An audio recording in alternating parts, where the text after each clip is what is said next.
سلامتنا كاب ساتلايت تلفزيون إريساتي بصحكم كبرات تخاتلتنا نلوم حموس 21 قنبت كل تشحن 26 زدنا لكم زيناتات تسعيبه قربي فلما قلنا أرستاتو إرتراويان ناتنت هاجرون كعقبوا خمزلوهم تحبيرو مراحي حيلتات قلتوف دقفنا يموت فردي أصبيعو أب يمن بسنك حمام عصوص وسنة 400 هزبي أب حدقة خمزلو تحبيرو ኢትዮጵያን ጅቡቲን ብዛዕባ ሰደድ ነዳድን ጋዝን ይዘራረባ ሰብ አልቦ ነፈርቲ አሜሪካ ኣብ ጥቓ ኩባ ይዝምብያ ከም ዘለዋ ተገሊጹ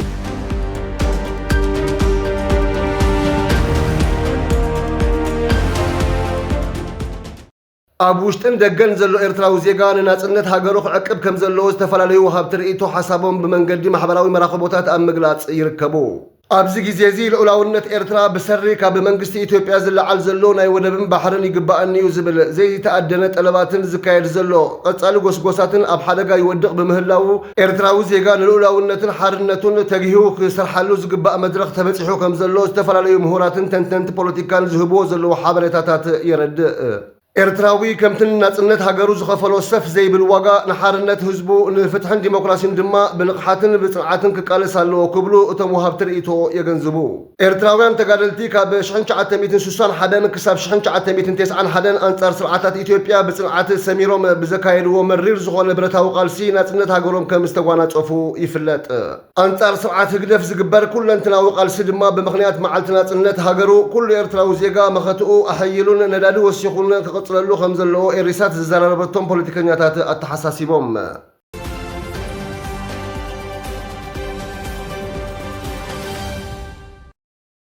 መራሒ ሓይልታት ቁልጡፍ ደገፈ ሱዳን መሐመድ ሐምዳን ዳጋሎ ኣብ ልዕልቲ ኣብ ዝቐረበ እዋን ካብቲ ጉጅለ ወፂኡ ናብ ሓይልታት ሱዳን ኢሉ ዝሃበ ብኣልሳፍና ዝፍለጥ ብርጋዴር ጀነራል ዓሊ ርዝቀላህ ዝተባህለ ኣዛዚ ብመሰረት ውሽጣዊ መምርሒ ኣብ ዘይተረኸበሉ ናይ ሞት ፍርዲ ክቕጻዕ ወሲኑ ቤት ፍርዲ ሓይልታት ቅልጡፍ ደገፈ ትማሊ ረቡዕ ኣብ ዘመሓላለፈ ውሳኔ ኣልሳፍናን ወተሃደራዊ ጽፍሕታት ሓይልታት ቅልጡፍ ደገፈ ብምርሕራሕ አንጻር ቅዋማዊ ስርዓት ብምዕማጽን ካብ ኣገልግሎት ብምህዳምን ገበነኛ ኮይኑ ብምርካቡ ካብቲ ዝነበሮ ማዕረግ ክወርድ ካብ ኣገልግሎት ክእለን ክቕተልን ከም ዝፈረደ ጸብጻብ ሱዳን ትሪቢዮን የመልክት ቅድሚ ናብ ሰራዊት ሱዳን ኢሉ መሃቡ ኣብ ሓይልታት ቅልጡፍ ደገፍ ላዕለዋይ ኣዛዚ ዝነበረ ሪዝቀላህ ብ11 ጉንበት 2026 ካብ ስልጣኑ ገዲፉ ከም ዝወፀ ይዝከር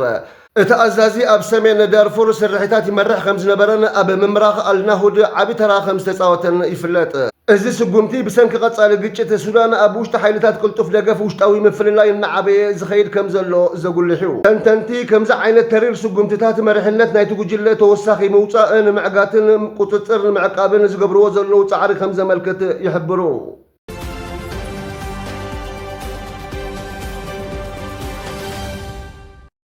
ሰበስልጣን ጥዕናን ትካላት ሰብኣዊ ረድኤትን ኣብ መላእ የመን ብዝለዓለ ወሰኽ ዓሶ ዳርጋ 2 ሲሶ ህዝቢ ተሃገር ንሕማም ዓሶ ከም ዝተቓልዐ ኣጠንቂቖም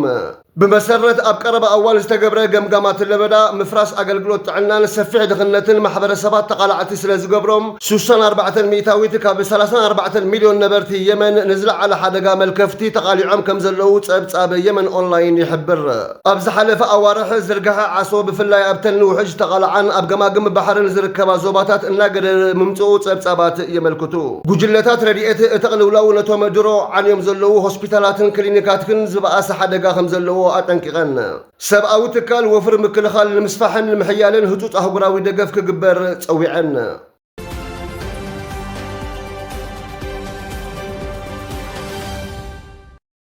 ኢትዮጵያን ጅቡቲን ብዛዕባ ሰደድ ነዳድን ጋዝን ይዘራረባ ከም ዘለዋ ጸብጻብ ማዕከን ዜና አዲስ ስታንዳርድ ይሕብር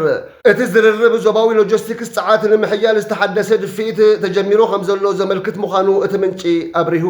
እቲ ብ20 ጉንበት ኣብ መንጎ ፕሬዚደንት ጅቡቲ እስማዒል ዑመር ጉለን ሓላፊ ትካል ኢንቨስትመንት ኢትዮጵያ ብሩክ ታየን ዝተኻየደ ዝርርብ ዓቕሚ መጓዓዝያ ፀዓትን ሰደድን ንምዕባይ ኣብ ዝዓለመ ክልተ ምዕራፋት ዘለዎ ትልሚ መሰረተ ልምዓት ትኹረት ዝገበረ እዩ እቲ ቀዳማይ ምዕራፍ ካብ ወደብ ጅቡቲ ናብቲ ኣብ ዳዋለ ዝርከብ ማእኸል ውሽጣዊ ሎጂስቲክስ ኢትዮጵያ ዝተጻረየ ፍርያት ነዳዲ ንምጉዕዓዝ ዝሕግዝ መስመር ሻምብቆ ምህናፅ ዘጠቓለለ እዩ እቲ ካልኣይ ምዕራፍ ድማ ካብ ክልል ሶማልያ ኢትዮጵያ ሃፍቲ ብጅቡቲ ቢሉ ናብ ኣህጉራዊ ዕዳጋታት ንምልኣኽ ዝተፈላለዩ ሻምብቆታት ጋዝን ዘይተጻረየ ነዳድን ንምዝርጋሕ ዘኽእል ሓሳብ ዘቕርብ እዩ እቲ ክህነፅ ዝሕሰብ ዘሎ መስመር ዓቕሚ ሰደድ ኣብ ምዕባይ ወፍሪ ኣብ ምዕባይን ዞባዊ ምትእስሳር ኣብ ምምሕያሽን ኣገዳሲ ተራ ክጻወት ትፅቢት ይግበር ሰበስልጣን እቲ ተበግሶ ከም ኣካል እቲ ንመስመር ኢትዮጵያ ጅቡቲ ከም ወሳኔ ኣፍ ደገ ጸዓትን ንግድን ኣብ ቀርኒ ኣፍሪቃ ንምጥቃም ዝዓለመ ሰፊሕ ስትራቴጂ ገይሮም ይርእይዎ።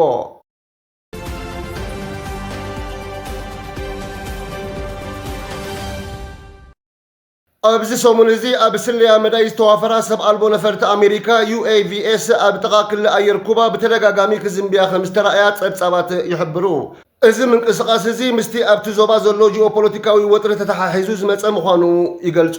እተን ሰብ ኣልቦ ነፈርቲ ኣብ ማያዊ ወሰን ኩባን ከባቢኡን ብምብራር ስልያዊ ስራሕቲ ብምክያድ ምንቅስቓስ መራኸብን ወተሃደራዊ ንጥፈታትን የካይዳ ከም ዘለዋ ይእመን።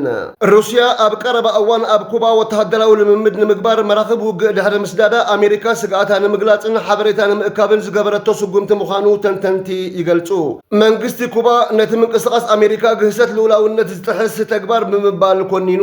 بخال وجن منستر فتح أمريكا نتودي 94 عامات بريزيدنت كوبا نبر راؤول كاسترو بجبن قتلة المستراوي وديتن كم زخصو بعلة إسرا جنبت كلتشحن إسرا شدشتن أفليتو راؤول كاسترو كانت حموش تسبب سلطان بجبن قتلة الأمريكا وانزيجاتات بمقتال المستراوي وديت بمجبار تخصيصهم قالوا اتكسي مستي ب 24 لكاتي تشحن شعات 209 شدشتن استفدت سما وتهدراوي نفرتي نخلت كوبا قبل على نفرتي سيفيلاويان بمتوقس زول قالوا في السما استتحاز قوم كله أبتمت كعتي سلسلة زيجات أمريكان حدا زيجا كوبان زركبوهم 4 سبات كم استقتلوا الزكريو اتقبل كم زو علوون تترقاقيتو راؤول كاسترو كساب عد ملك معسرتي ويدما نايموت مقطعة تصبيه خمس خل اتحبريتها يرد بريزيدنت ميغيل دياز كانل اتخسي حقاوي مسر زي بلو بوليتيكاوي وديتيو كبل قاليتو له መንግስት አሜሪካን ራኡል ካስትሮ ብፍቃዱ ናብ አሜሪካ መጺኡ ናብ ፍርዲ ከቀርብ ይጽበ ከም ዘሎ ብምግላጽ ብፍቃዱ ወይ ብኻልእ መንገዲ ናብ መስርሕ ፍርዲ ከም ዝቀርብ እምነት ከም ዘለዎ ወሲኾም ጸብጻባት ይሕብሩ። ክቡራት ተኸታተልቲ ንሎሚ ዝበልናዮም ዜናታትና እዞም ክትከታተልዎም ዝጸናሕኹም ይመስሉ ነይሮም። ጽባሕ ብኻልኦት ዜናታትና ክሳብ ንራኸብ ሰሰናዩ ንምንየልኩም።